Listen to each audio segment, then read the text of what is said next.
Have you ever looked at your life and asked, why this? Why me? Why does it have to be so hard?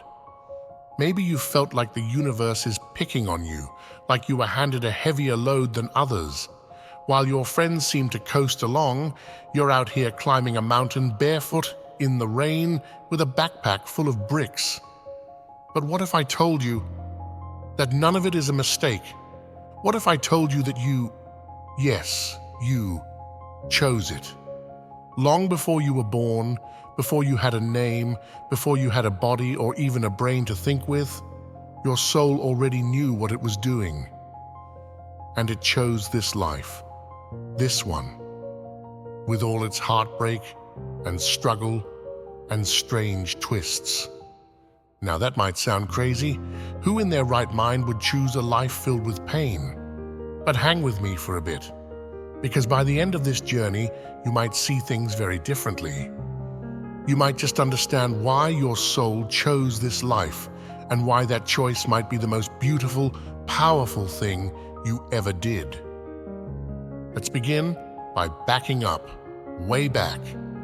Before you were born, before your parents even met, there was you, your true self, not your personality, not your memories, not even your name, but your soul, your consciousness, the part of you that is timeless. Now, many ancient traditions, from Hinduism to Tibetan Buddhism, from Gnosticism to certain strands of mystical Christianity, have long believed that souls are eternal, that we are not human beings having a spiritual experience, but spiritual beings having a human one. And before we come here, to this world, this body, this life, we exist in what some call the spirit realm, the in-between, the home we return to between lives. There, our soul isn't limited by fear or time or doubt. It can see with incredible clarity. It understands things our human minds often forget, and it can choose, deliberately and consciously, the kind of life it wants to live next. Now this part is important, because your soul didn't choose an easy life because it didn't need one. It didn't come here to lie on a beach, sip coconuts, and rack up dopamine hits on repeat. It didn't come here to be endlessly comfortable. It came here to grow, just like muscles grow through resistance, just like wisdom comes from experience. The soul expands through challenge, through contrast, through the tough stuff. When you understand that, everything starts to make a little more sense. Why you ended up in that family, why you lost that person, why you've had to fight for your peace, for your worth, for your light again and again. It wasn't punishment, it was preparation.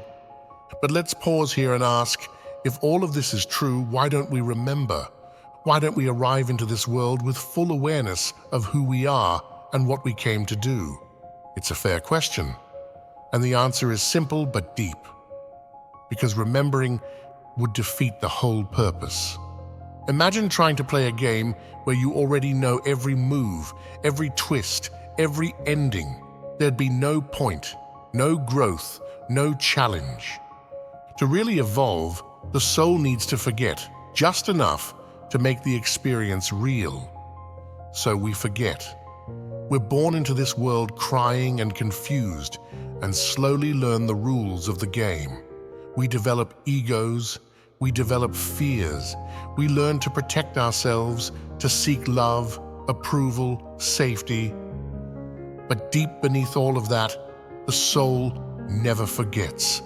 There's a whisper inside us, a faint, persistent pull, that something more is going on, that something sacred lies underneath all the chaos. And sometimes that whisper becomes a roar, a crisis, a breakdown, a loss so deep it shatters everything we thought we were. And in those moments, those dark nights of the soul, we begin to wake up. We begin to remember, not with our minds, but with something older, quieter, more eternal. We remember that pain has purpose, that wounds can be sacred, that maybe, just maybe, all of it was part of a much bigger plan. Now, I'm not saying every tragedy is good or that every injustice should be justified with spiritual bypassing. That's not what this is about. This is about meaning, not excuses. It's about understanding that the hard things we go through can be the very things that carve us into who we came here to be. Think of the people you admire most in this world, the wise ones, the strong ones, the deeply compassionate, grounded, radiant ones. They've been through something, haven't they? They've carried burdens, walked through fire, seen the edge of the abyss, and came back with gifts. Perspective, grace, power. That's not a coincidence. That's the curriculum. Your soul didn't choose suffering for its own sake. It chose transformation. It knew what kind of energy it wanted to refine, what kind of wisdom it wanted to carry, what kind of medicine it came here to offer the world. And it chose the exact circumstances that would shape that.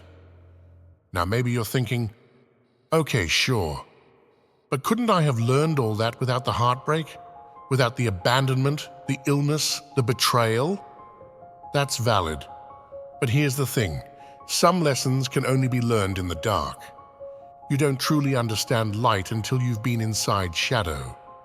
You don't truly value stillness until you've known chaos. You don't truly trust yourself until you've been forced to walk alone. The soul knew that. It signed up for it. Not because it's masochistic, but because it's wise. Because it knew that this life, this exact one, would give you the raw materials to become something extraordinary. So let's get practical for a second. Look at the patterns in your life, the repeating themes, the things you keep bumping up against over and over. Maybe it's abandonment, maybe it's rejection, maybe it's a struggle with worthiness or power or love. Those aren't random. Those are your soul's major lessons, your spiritual syllabus. And when you finally start to work through them, not run from them, not numb them, but really face them, something shifts. You stop being a victim of your life and you start becoming the author of it. That's where the power is. And hey, I want to say something here. Gently but clearly. You're allowed to be angry. You're allowed to grieve. You're allowed to scream at the sky and say, this wasn't fair. Because honoring your pain doesn't make you less spiritual. It makes you real. And realness is where the healing lives. Now let me ask you something. Have you ever noticed that the people who've been through the most often end up being the ones who give the most? They're the ones who sit with others in silence, because they know words aren't always enough. They're the ones who hold space because they remember what it was like to have no one. They're the ones who light candles in the dark for others because they learned how to make fire out of their own suffering.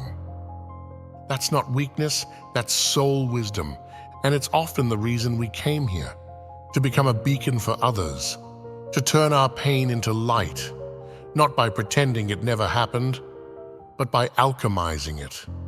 Now we're getting into the heart of it, the climax, the quiet secret. You didn't come here just to get through your hardships.